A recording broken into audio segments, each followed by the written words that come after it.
Di pojok pertama itu terdengar qad ja'akum minallahi nurun wa kitabun mubin.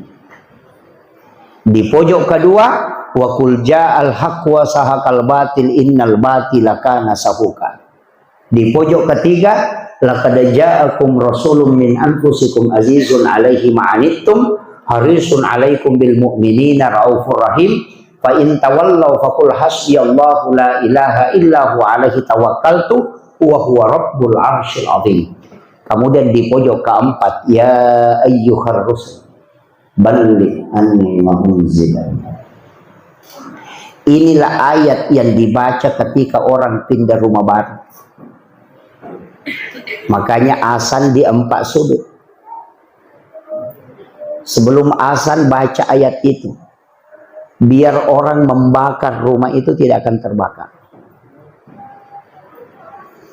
Itulah yang menyebabkan, makanya orang ulama dulu itu dia bilang begini, dia pakai istilah cari ayat yang lahir bersama Rasulullah. Nah, itu maksud. Kan di dalam Al-Quran itu qad ja'akum minallahi nurun wa kitabun mubin wa qul ja'al haqq wa saqal batil innal batila kana sahuqa. Laqad ja'akum itu kan At-Taubah.